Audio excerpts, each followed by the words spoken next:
feita com o item 2 da prescrição, que deve ser a ocitocina. Não há partograma nesse caso, e já era obrigatório na época desse atendimento. Nas anotações de enfermagem, a frequência cardíaca fetal era de 123, que está dentro da normalidade, ou seja, pelo menos com essa base aqui não haveria indicação fundamentada de cirurgia cesariana. A movimentação fetal era presente, ou seja, mais um indício de que o feto não estava em sofrimento, porque a frequência cardíaca era normal e ele estava se movimentando. No entanto, uma outra contradição que a anotação de enfermagem traz é que a dinâmica uterina estaria ausente, o que de certa forma, observando que havia movimentação fetal, não condiz muito uma coisa com a outra. Repetindo o que apareceu no slide anterior, colo uterino grosso, posterior e impérvio. Começou a administrar ocitocina às 9h30 da manhã, às 14h40 iniciaram aqui a monitoração com o cardiotopo, e às 17h30, por fim, a gestante foi encaminhada para o centro obstétrico para fazer a cirurgia cesariana. No entanto, examinando todo o prontuário, não se vê, mesmo com essas anotações, indício de que naquele caso seria indicada a cirurgia. Teoricamente, quem olha pensa, poxa, mas a mulher já tinha passado muito tempo nesse trabalho de parto. Mas algumas intervenções, mesmo medicamentosas, como por exemplo o uso de misoprostol, poderia ajudar a resolver um dos problemas, que seria o colo uterino grosso, para afinar um pouco mais e facilitar a dilatação do colo uterino. Enfim, esse de fato era um caso mais difícil de tentar a procedência dos pedidos indenizatórios, e no final das contas, de fato, a sentença foi de julgamento improcedente. E o laudo pericial é uma problemática grande que nós temos nos processos que discutem a questão da assistência obstétrica. Não sei se todos sabem, mas como o juiz é leigo nessa matéria, ele inevitavelmente tem que nomear, e sempre as partes pedem, né, que seja produzido a perícia médica. O juiz nomeia um perito médico para avaliar de forma isenta, nem do lado do autor, da autora, nem do lado do hospital ou da pessoa que atendeu aquele parto. O perito médico deveria fazer uma análise isenta de toda a ocorrência, de tudo que foi alegado no processo, e apresentar nos autos do processo um laudo pericial mostrando para o juiz qual que é a avaliação que ele faz. E essa é uma grande problemática que nós enfrentamos na prática da advocacia, porque como o perito é médico e do outro lado quem está sofrendo o processo também é médico, muitas vezes nós vemos uma conduta bem corporativista do lado do perito, que portanto não seria uma opinião isenta. O juiz não está adstrito, ele não está preso somente ao laudo na hora de julgar, mas quase sempre o laudo é uma prova preponderante que faz o juiz ter ali o seu peso maior na hora de decidir. E esse caso, de fato, foi julgado como improcedente. Sobre esse caso ainda, nós tivemos a atuação de uma médica como assistente técnica da autora, da parturiente.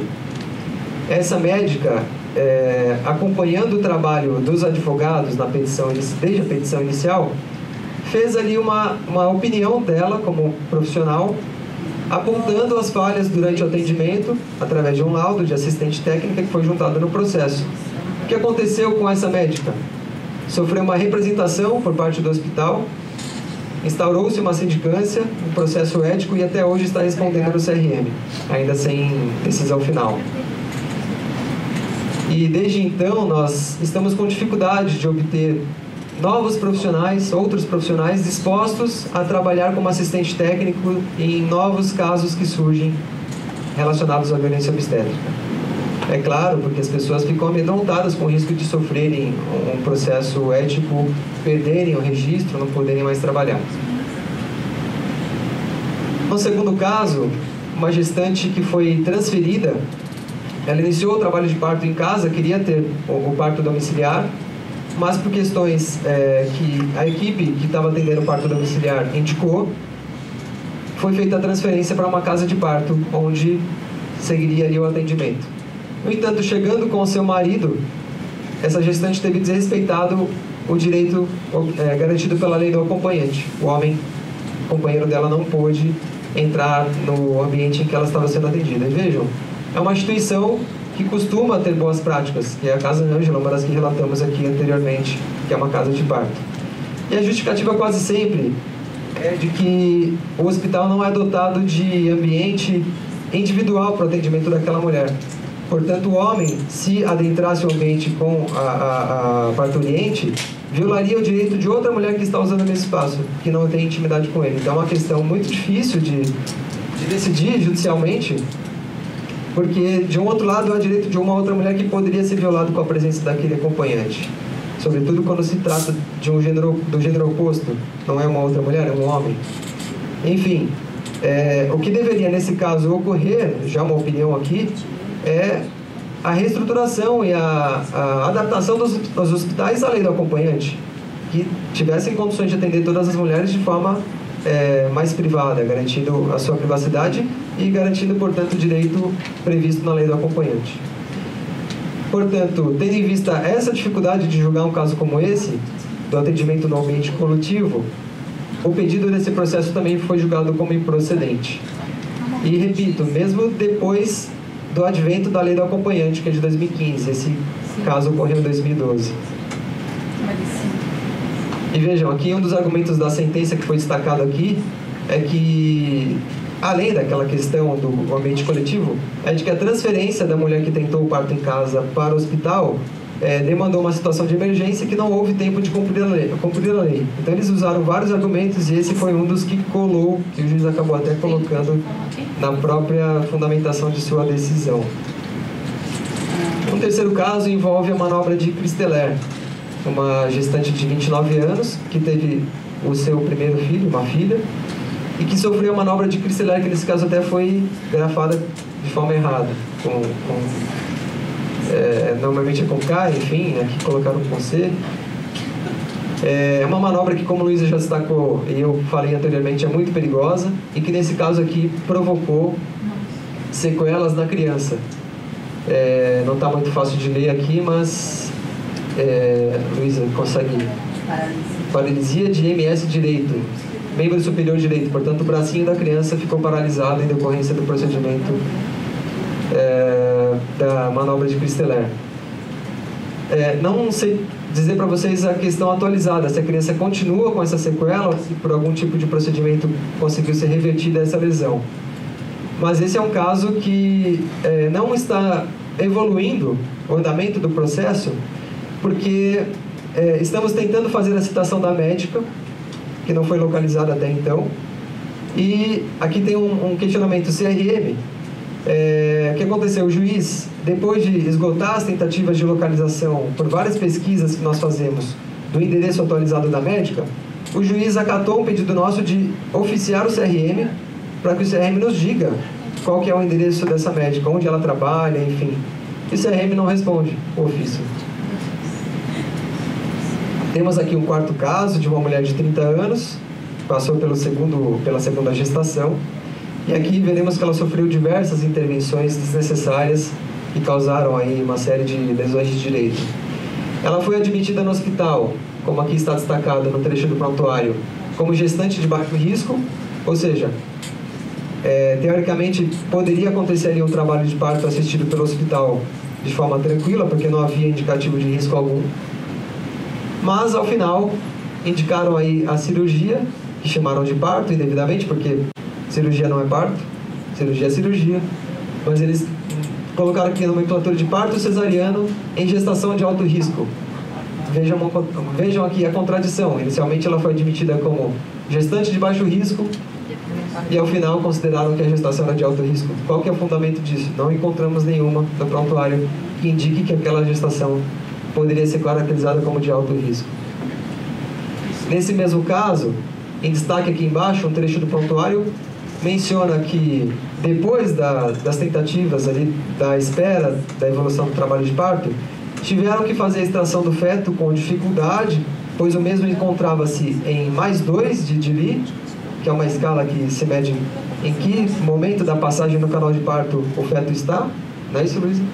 Ou seja, já estava evoluído bem o trabalho de parto, Mas argumentaram aqui que, apesar da posição cefálica, ou seja, a criança estava com a posição teoricamente mais adequada para o trabalho de parto, que é com a cabecinha para baixo, aconteceu uma imprevisão que foi, está anotado aqui acho que no slide seguinte, que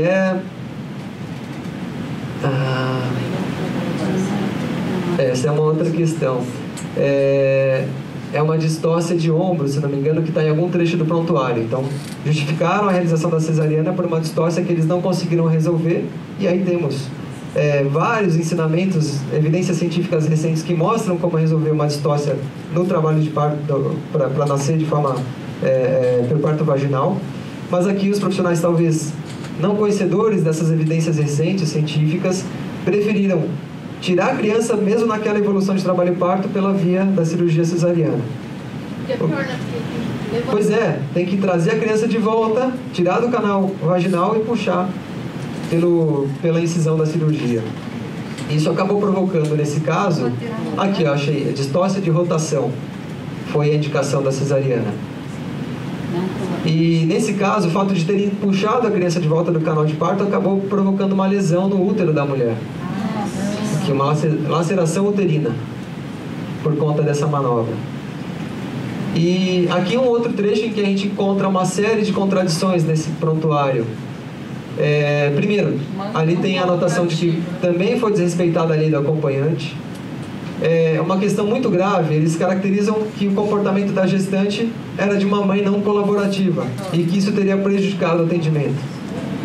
Ou seja, a mulher, por demonstrar a opinião dela, as vontades dela, é caracterizada como uma mãe não colaborativa. Desobediente. Seus direitos, suas opiniões, suas escolhas não são respeitadas. E também caracterizam um suposto risco de sofrimento fetal, não fundamentado nem mesmo na contestação do hospital. Nada indicava o sofrimento fetal, batimento cardíaco fetal normal, dinâmica uterina, etc. E aqui uma última contradição observada nesse prontuário. Ora mencionam que o períneo está íntegro, o que é óbvio, porque se nem chegaram a fazer a tentativa de passagem no expulsivo, não provocou laceração e também não fizeram a episiotomia. Mas escrevem que teve sutura. Talvez seja a sutura da laceração uterina. Mas esse é o campo onde se anotaria se houve sutura na região do períneo. Enfim, esse é um caso que está aguardando a perícia há mais de um ano. Então, essa etapa processual, que nesses casos é quase sempre inevitável, porque o juiz, como leigo, não pode julgar porque não conhece a medicina. Então, ele nomeia um perito que, nesse caso, há mais de um ano, não agenda a data para que a gestante compareça ao seu consultório, o que, de certa forma, também é meio desnecessário, porque não há sequela fácil de examinar, porque a laceração é interna. É um tipo de perícia que é feita de forma indireta, ou seja, o perito pega o prontuário para analisar, pega todas as alegações das partes do processo para poder fazer a sua opinião. Mas há mais de um ano estamos aguardando o laudo pericial. Mais um caso, esse acho que é o último, já encaminhando para o final, de uma gestante de 36 anos, com a sua segunda gestação. É um vaginal birth after cesarean. Cesarean? Essa é a pronúncia correta? C-section. É um nascimento vaginal, por parto vaginal, depois de uma cesárea. E vejam, a indicação de cesariana muitas vezes acontece porque a mulher já tem uma cesariana prévia, o que não é uma indicação correta. Não é um impeditivo de tentar um parto normal o fato de ter uma cesariana prévia. E aqui a mulher tinha plano de parto, o obstetra era bacana, entre aspas, que é aquele tipo de médico que durante o pré-natal acolhe a gestante nas suas vontades, diz que vai tentar o parto normal se for possível. Vários temas que a gente ouve as mulheres relatando de conduta de médicos do pré-natal que muito provavelmente ao final vão levar essa mulher para uma cirurgia cesariana sem necessidade, porque obviamente é muito mais cômodo para eles, é até mais lucrativo. Bem, aqui temos analgesia, no final das contas, durante o processo de atendimento, mesmo sem o consentimento da gestante, ela não queria tomar analgesia. O bebê estava descendo, ou seja, o trabalho de parto estava evoluindo. Houve a manobra de Christeler, aplicada pelo anestesista, que ele fica ali na sala acompanhando o procedimento, e muitas vezes é ele como as enfermeiras são proibidas disso, e corretamente o órgão de classe proibiu essa manobra, mas os médicos não são impedidos. E normalmente é o anestesista que aplica essa manobra hoje em dia. E aqui nós temos a declaração de um médico que atendeu essa mulher depois do momento em que ela passou pela experiência violenta do parto. E o proctologista, por conta da questão da manobra de Christeler, constatou que ela tem comprometimento do esfíncter anal. Ou seja, a laceração que ela sofreu em decorrência da manobra de Christeler, que acelerou a passagem da criança no canal de parto, foi tão grande a laceração que hoje ela tem comprometimento da questão do funcionamento do esfíncter, sem contar, certamente, outras consequências, como comprometimento do prazer sexual, da sensibilidade na região perineal. E no prontuário nós temos uma anotação contraditória com essa opinião do outro médico, que menciona que teria bom aspecto a questão do períneo e da sutura que foi feita. Então é um processo que terá, aos olhos de quem analisa, principalmente do juiz, opiniões conflitantes de profissionais de saúde diferentes, né? Resumindo esse contexto dessa paciente, teve a situação da manobra de Christeler, a anestesiologista subiu na barriga da parturiente, fazendo com que o feto descesse violenta e rapidamente, além do que seria um processo natural fisiológico. Isso provocou uma laceração gigantesca que se estendeu desde o colo do útero até a região anal, e o excesso de força, então, provocou ainda a eclosão de hemorroidas na ocasião da manobra. Esse caso, felizmente, tivemos um desfecho positivo. Já passou pelo tribunal, e a terceira Câmara de Direito Privado, aqui do Tribunal de Justiça de São Paulo, caracterizou a conduta como culposa do médico anestesiologista pela realização da manobra de Christeler e condenou a fazer a indenização dos danos morais sofridos, somente danos morais sofridos pela mulher. Aqui teríamos como discutir, agora não me lembro com certeza se nesse caso houve outro pedido, como por exemplo de lesão corporal, de dano estético, etc., mas ao menos o pedido de dano moral foi considerado como procedente. Mais um caso, acho que agora sim, esse é o último. Mais uma vez, violação de acompanhante, pela questão da sala separada, né? Aliás, não, na verdade, desculpem. Esse é um caso que havia sala separada, a mulher não tinha outra acompanhante, que mesmo assim o direito do acompanhante foi violado. E, no entanto, a sentença considera que, a decisão judicial, que é a sentença, considera que haja vista a presença de outras parturientes no local, etc. Acolhendo aquela contestação tradicional dos hospitais de que não poderia misturar no mesmo ambiente o acompanhante com uma outra mulher, além da gestante que está sendo atendida.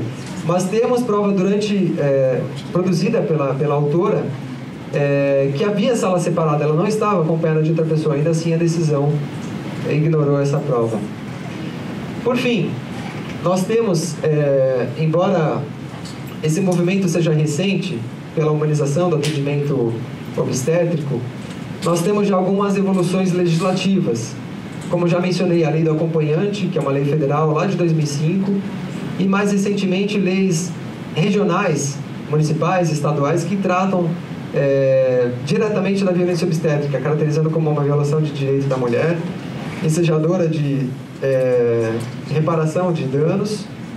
Não temos ainda uma lei que trate de forma penal, que criminalize a prática de violência obstétrica, embora haja no Congresso Nacional já um projeto em tramitação que prevê lá punição daqueles casos que forem comprovados como prática de violência obstétrica. São penas brandas, mas é mais uma questão legislativa que está sendo discutida por esse projeto de lei. E, além disso, evidências científicas. Temos uma professora também muito engajada na questão da humanização, que é a doutora Melânia Morim, que tem vários artigos, várias publicações sobre o assunto. No entanto, mesmo no meio jurídico, principalmente dos colegas que atuam defendendo os profissionais que praticam violência obstétrica e os hospitais, ainda usam recomendações da própria OMS, desatualizadas, muito antigas, que não são recentes, não são as atuais.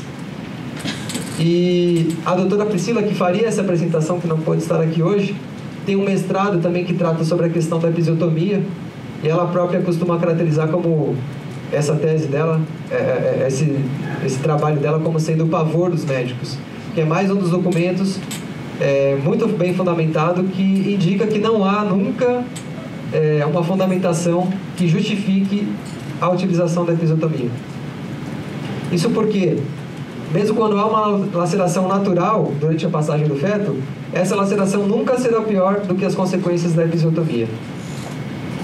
E daí, chegando ao fim, nós temos a provocação dessa apresentação. O que podemos fazer para melhorar esse quadro da assistência obstétrica tão terrível que ainda hoje provoca tantos transtornos às mulheres?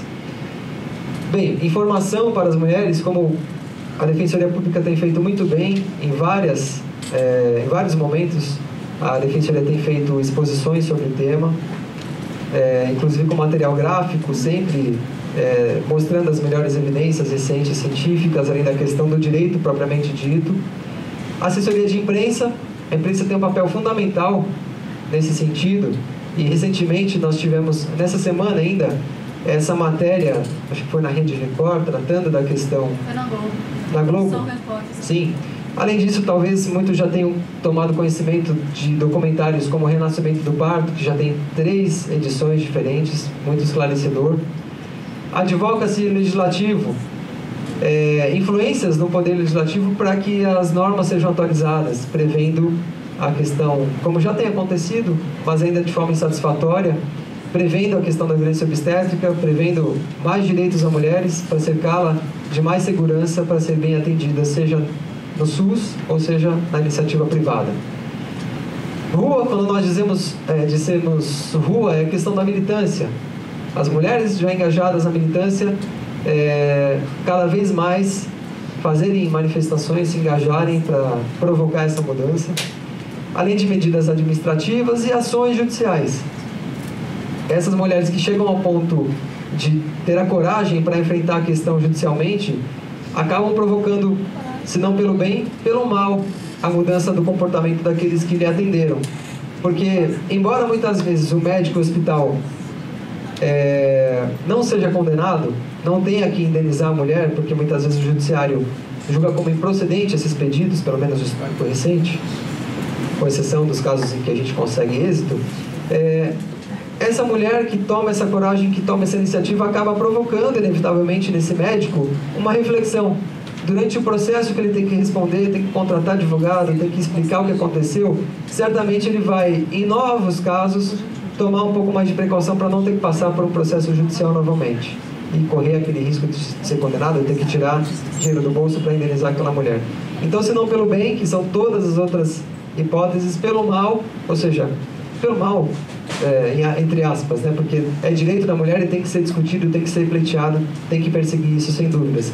Mas por esse caminho, nós também conseguiríamos provocar a mudança desses profissionais que ainda praticam assistência violenta. E os juízes, muitas vezes, a gente consegue perceber isso até na própria fundamentação das decisões, mesmo quando baseado no laudo pericial, eles não têm conhecimento, porque são leigos. E a Artemis, uma organização não governamental que chegou já a fazer parceria de educação com a Defensoria Pública, em 2016, se não me engano, distribuiu para todos os casos mapeados de processos em andamento que tratavam de violência obstétrica. A Artemis adquiriu e distribuiu para esses juízes em seus gabinetes e nas câmaras dos casos de segunda instância cópias do Renascimento do Parto, de outros materiais gráficos sobre violência obstétrica, tentando, naqueles casos que já estavam em andamento, trazer àqueles magistrados algum conhecimento técnico sobre o tema. E, enfim, aqui a representação do documentário que já mencionei antes, o Renascimento do Parto, a Associação Artemis, que já tem feito essa iniciativa para tentar instruir os magistrados, palestras, dinâmicas, brochuras, livros, panfletos, que são questões que a Defensoria Pública tem feito muito bem. E é isso, gente.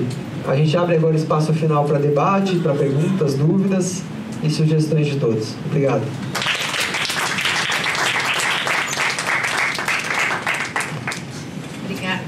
Obrigada, Pedro. Tá pegando? Tá? Vocês fizeram um recorte de gênero desses juízes? Para saber se são mulheres ou homens? Eu não tenho esse dado exato para te dizer, mas com certeza, como eu acompanho a grande maioria desses processos, a grande maioria é homem. É homem, né? Eu acho que é bem mais complicado essas questões de mulher cair com homem. A gente não gosta de falar isso, mas é... Se eu não me engano, tem alguma coisa na dissertação de mestrado da Pri. Tem esse recorte, né? Pra gente saber. Tem. Se eu não me engano, tem. E aí, a gente vai abrir para perguntas. Anderson. Não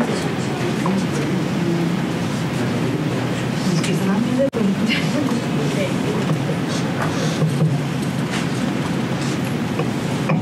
Tem duas perguntas e já um pouco de provocação também. Uma é... Eu não sei, mas quem acompanha processos mais, se está sendo juntado nos processos laudos das obstetrizes. Se seria uma boa estratégia na formação do processo, no estudo multidisciplinar, já juntar esse estudo até como estratégia de militância, né, desse outro olhar, esse novo engajamento que vem surgindo, porque vem com o discurso científico que a gente também pode legitimar no processo judicial. A outra questão, aproveitando a provocação da Thaís, lembrando da minha própria experiência com o plano de parto e a experiência que a gente teve com os adolescentes na Fundação Casa de Diadema, dialogando com eles, a gente está pensando bastante na elaboração mental do plano de parto para os pais também, principalmente adolescentes, por exemplo, quando você faz a abordagem da equipe multidisciplinar. Mas aí vem a provocação, acho que a gente pode avançar no pensamento de um plano de parto para os pais, principalmente se a gente pensar mediação familiar, homens que estão presos, adolescentes que estão presos, de forma que esse plano não seja uma imposição da vontade do homem, que geraria outras violências, mas que seja uma elaboração do pai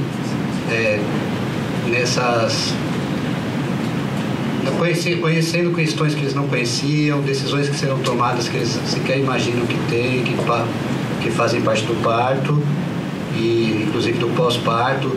Então, nos adolescentes pensou muito nisso, né? Como elaboração desse plano de chegada do filho e do próprio parto, para que ele possa ter alguma aproximação no tema, para não ser surpreendido com questões que não só com as imagens do parto, mas outras também de decisões que são tomadas.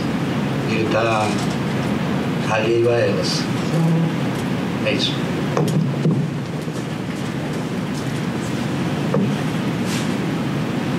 Boa tarde, meu nome é Júlia, eu sou doula, atuo no Hospital Inácio Proença de Gouveia, que é um hospital municipal na Moca, e também atuei durante 3 meses aqui no Hospital da Luz como doula voluntária.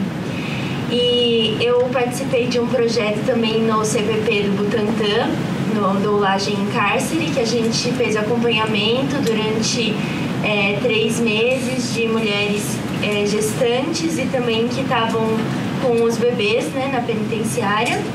E o que eu percebo muito é uma falta de informação mesmo dessas mulheres, assim, de preparo para passar pelo processo do parto e da gestação e do pós-parto também, da amamentação, enfim, de todo esse ciclo gravídico puerperal.